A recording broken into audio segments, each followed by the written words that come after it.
Thank you very much for the presentation. I wonder if in the Catholic tradition, it isn't the case that some people are chosen for by God for one of these aspects, and some people are chosen for another of these aspects, and some religious communities do one, other religious communities do the other. Yeah, good question. So I would say yes and no. I mean, definitely, you have different communities who are called to strike that balance in different ways. So an obvious example, think of a traditional Carmelite like Saint Therese. That's some pretty serious withdrawal from the world and being set apart. Right? You don't, once you join Carmel, you don't attend the weddings of your family. You don't attend the funerals of your parents. It's really, and that was the way in which women lived the ascetic life for a very long time, right? You may know that one of the few good things to come out of the French Revolution is that it introduced a certain variety, because they didn't tolerate contemplatives. It forced so many religious communities of women to develop an active life, right? So you think of a traditional Carmelite who's in cloister. I still would make the case they're not to ignore the world. But think of Saint Therese praying for the conversion of prisoners on death row. She's not indifferent. Now, she's not out there in the prison. She's not teaching in a school. She's not even having social interaction with her own family anymore, right? But she's still called to engage the world and to withdraw from it. Right, exactly. There you go. Yeah, but a different Carmelite. Not a lot of Carmelite communities. Think of the Alhambra Carmelites, a beautiful Carmelite community. They're semi-cloistered. Right. So, or in the Franciscan tradition, you think of the Poor Clares as opposed to the many third order Franciscan communities. So I think there's no getting away from the fact that you have to do both. You have to do both. But yeah, you find a beautiful variety in the tradition, and the Lord calls different communities to live that balance or that tension in different ways. They're different forms of love, really. Right. I'll look for another question, but I just want to add, yep. Saint Therese did say, I will spend my heaven doing good on earth. That's and right. so even in heaven, she sees her role here active. Yeah, she's not withdrawn. And at the same time, she's contemplating God. That's much better than we are, by the way. Yeah. Any other? Yes, question over there.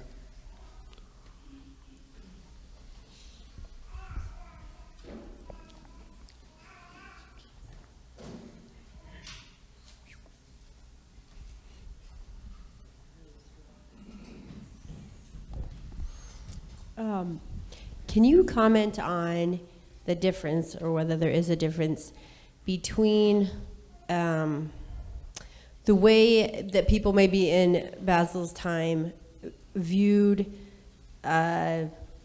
children and the raising of children compared to, let's just say specifically, like the American way,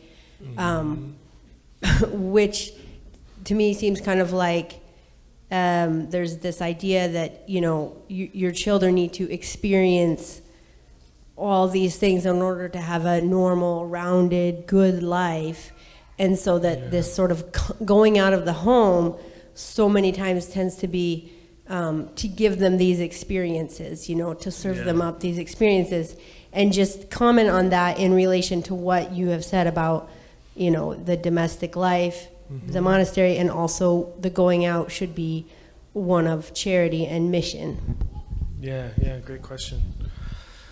I think Basil would have no patience for the idea that children need to have a set of experiences of the world, just kind of undifferentiated or something, you know. I don't think he would go in for that at all.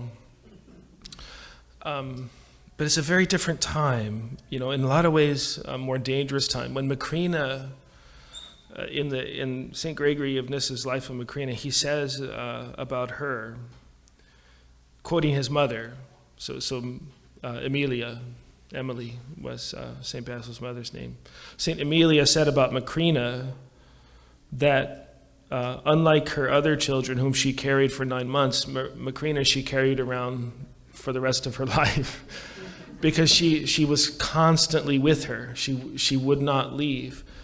Now, there's a very practical side to that. I often think, I don't know if how accurate this is, but the thought has occurred to me that it would be almost like a single woman in a predominantly Muslim country, where you would never go out in public without your father or your brother. You wouldn't leave the side of your mother, right? If you get snatched up, you have to remember in his time, of course, there's still a lot of pagans. I mean, Basil was born only 20 years after Christianity was legalized. When he went to Athens, most of the teachers were pagans. And if you don't know, pagans are into really wicked stuff, right? It's coming back. The sexual perversion of paganism is unbelievable.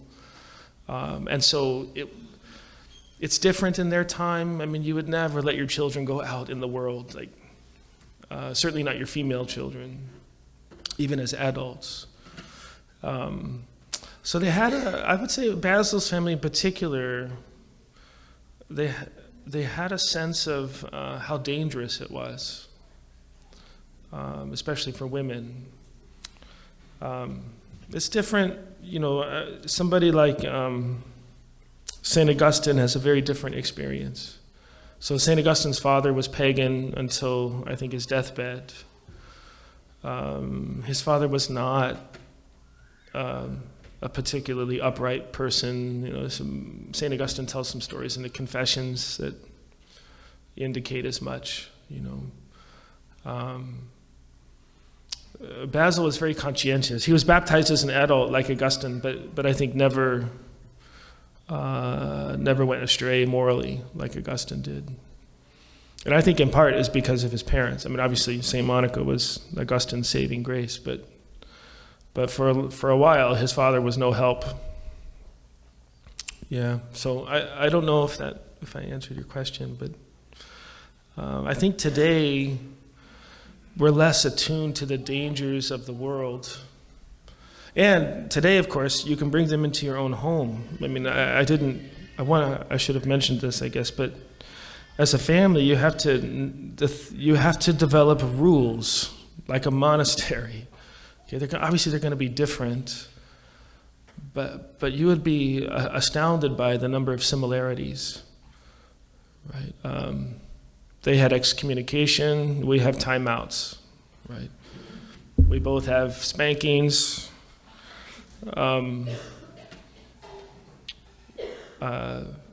They dealt with very human problems. What do you do when you're jealous of somebody? Think of all the ways in which children, I think of my own children, the way in which they fight with each other. You have monks doing similar kind of things, and the fathers who write these rules have to address that. But in any case, I think every family implicitly has a set of rules, and for the most, they should have them explicitly and thoughtfully. Like, how are you going to respond to this? So you have to think about, what are you going to do with cell phones, especially smartphones? So one of the huge differences in Basil's time, you could actually escape the world pretty easily. Just close the door. Whereas we can't, right? The world comes into your home through our electronic devices and so on. Social media is a big thing, right? So I think that one of the differences now is that things can be very dangerous, but we're not attuned to that. If you studied the effect of social media on young girls, it's catastrophic. Right? I mean, the evidence is there, but it's when it's known, there's so much pressure to ignore it, It's very difficult, right? We homeschooled our kids, which has its own set of dangers, I would say. But yeah, people who send them. So I'm spared. I don't have to deal with the same set of issues that my friends who send their kids to school have to deal with. And one of those is, we definitely have our set of issues to deal with. I think that's going to happen no matter what.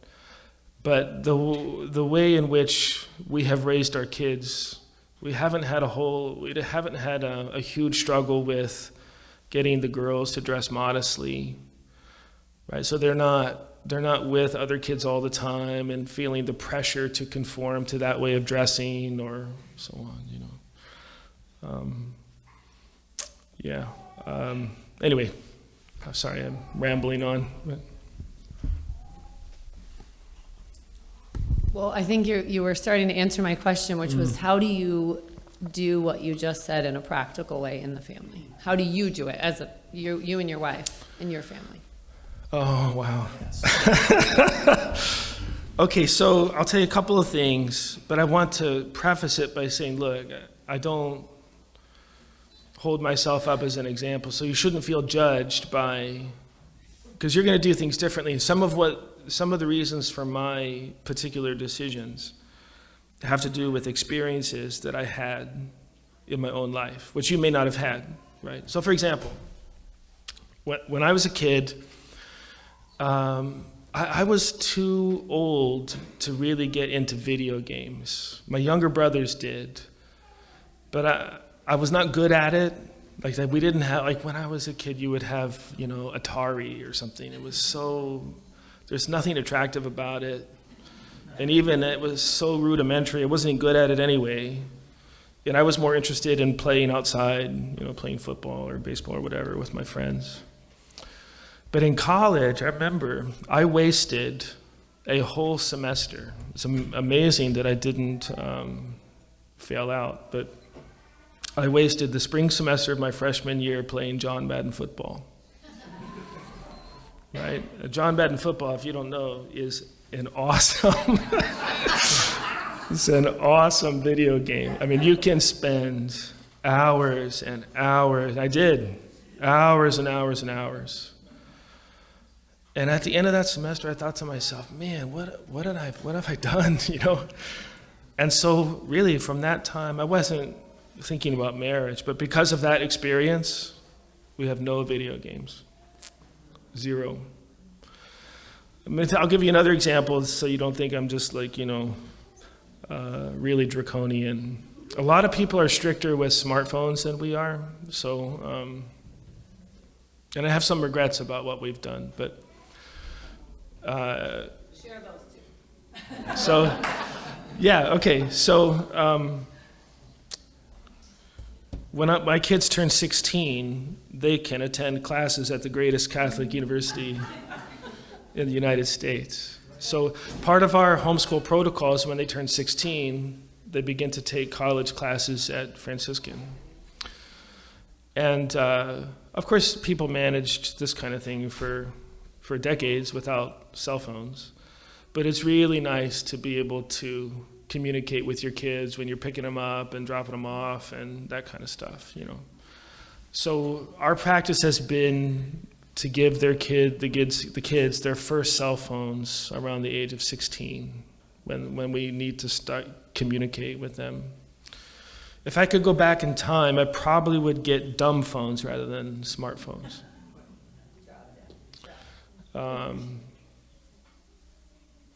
Yeah. But with that stuff, with video games, again, I wouldn't ask you to do what I've done. No matter what, one of the things you have to teach the kids is how to engage the good, attractive things of the world with moderation. And so, if you decide you want to do that with video games, great. But of course, the lesson is.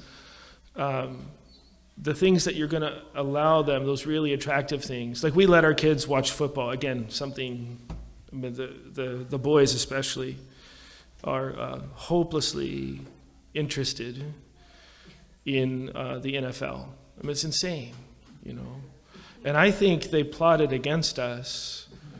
They each chose a different team to follow so that they could maximize the pressure campaign. Oh, but that's my team, You're not going to let me watch the whole 4-hour game? So anyway, we have to teach them moderation. I would not hold myself up as a great example of that, but we try. The nice thing about those good things that they get addicted to is that you have something to take away. I mean, that's funny, right? But actually, that's actually really important. If the kids have nothing enjoyable like that,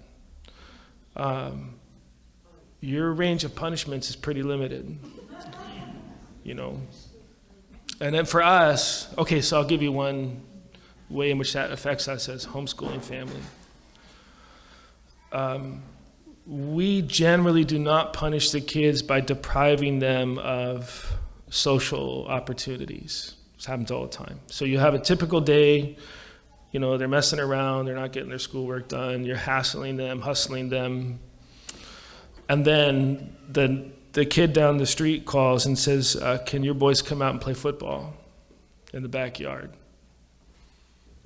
Even if they don't have their work done, we generally say yes. But we don't want to deprive them. That's a good thing that we're not willing to deprive them of. Instead, you could say, look, no dessert tonight or whatever, But yeah, so I don't know, we're kind of all in the same boat. And that's what actually a really important thing is I think there are things that every parent should do. There's some very obvious things. But with a lot of these things, it's a matter of judgment. And it can be easy to feel judged when you're allowing your kids to have something that other kids are not allowed to have, or to judge others when they allow their kids to do something that you don't allow your kids to do. So a lot of generosity and sympathy is called for, I think, in those situations. Okay, hold on. You got another one? Right on. On a different note, what do you think that St. Basil's advice would be with pronouns that don't apply to? Well, I mean, it is a. Yeah. How do you handle that as a Christian in a charitable way? Yeah. You throw them out. He would. You're out. Right. You're out of here. You're out. No, look, St. Basil was a harsh guy. Right. One time I was teaching a class just on St. Basil, a graduate class. It was a wonderful experience. And at the end of the semester, it was a small class, graduate class, so I had maybe about 10 students. So we had what we were calling a St. Basil party at the end of the semester. And of course it rained, poured down rain, ruined the party. And my son said, St. Basil didn't want you to have a party. So Basil, I wouldn't say he was humorless, but he was a pretty serious guy, and made actually some profound mistakes. I love him. I've given my life to the study of St. Basil. But his anthropology is not right. He has a too negative view of the body. He has a pretty negative view of marriage, of sexuality. For him, marriage is a concession to weakness. He takes a pretty severe interpretation of 1 Corinthians 7. The only reason to get married is that you can't control yourself. This is why he's not a fan of second marriage, because if you have to get married a second time, what that means is that you didn't use your first marriage to grow in virtue. So it's easy to say how Basil would respond to the trans moment, right? But I think actually we would agree, well, I don't know, I think actually that presents a particular difficulty with our theme. Like I would not be I would not be inclined to take my young children to like a trans clinic or a party where, not a party, but like a center where people are struggling with that issue. Right, yes. Wow. No, it's amazing that you say that, because we've had, there's been quite a struggle in our local library with the kinds of books. Yeah, they're pushing it hard. So you have the books that are promoting homosexual marriage for kids, books for kids promoting homosexual marriage on prominent display. We have to not go to the library during Pride Week. Pride Month, June, we just don't go. My wife has taken our kids to the library every week for the last 25 years.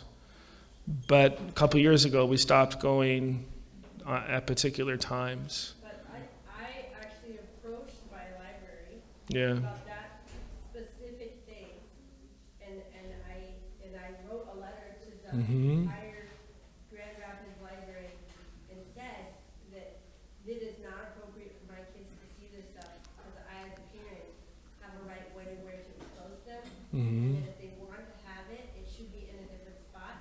And this year, they moved it to. Oh, they did.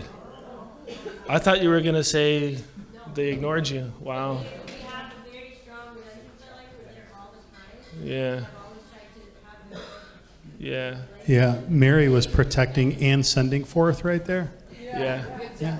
Yeah. I think that if you approach people, without, I mean, they just responded. Yeah, that's great.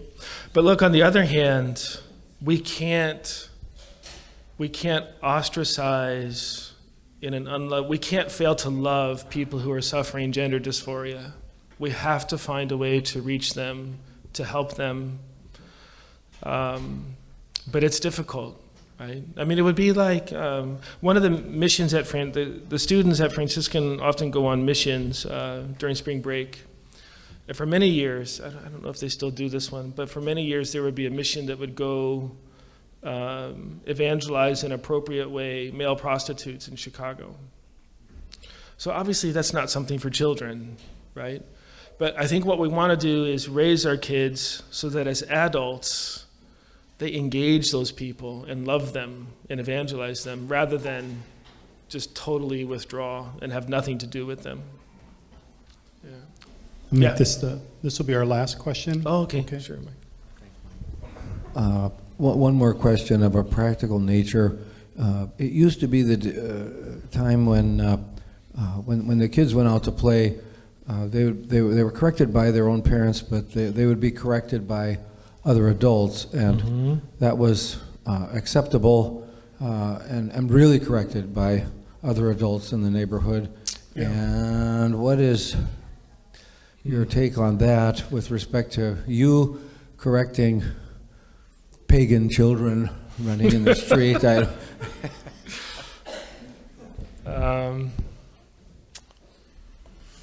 Yeah, I'm probably a creature of my own time with that one too much. I'm reluctant. I mean, I will, obviously, like if you see one kid bullying another or behaving badly, especially if the other parents are not there, I would, gladly intervene. It's different now, yeah. I think some of those lines can shift culture by culture, time by time. I mean, generally, I don't want other people correcting my children. Although if I'm not there and they're doing something wrong, yeah, by all means. But we would draw certain lines, right? We would say, look, correct them, but don't spank them. I mean, even, I would feel that even if my own parents corporally punished my kids, I would feel that they overstepped. If they corrected them, don't do this or don't do that, that's fine. They do that all the time. But look, you could draw those lines differently. I'm sure yesteryear, it was just fine for Grandpa to spank Junior, But those things I think can shift. The key principle that has to be honored is the role of the parent, the primary role of the parents in the formation of the children. And it's kind of up to you what you want to delegate. When you have a babysitter, you can tell the babysitter what her range of options are. And I suppose if you want, we don't generally have babysitters, but even our own, like our babysitters now would be the older kids. We tell them all the time, it's not your place to corporally punish your younger siblings. Can you imagine? There would be so many spankings in our house. In my judgment, he deserved it, you know. Yeah. You authorized me to be your vicar in your absence, and he really needed a beating, you know. Yeah, so they hit each other enough, you know. But again, the key point, I think, is to honor the place of the parents, the authority of the parents in the formation of their children. I can keep going, Mike. I don't. Whatever you want. Let's give Dr. Hildebrand. No.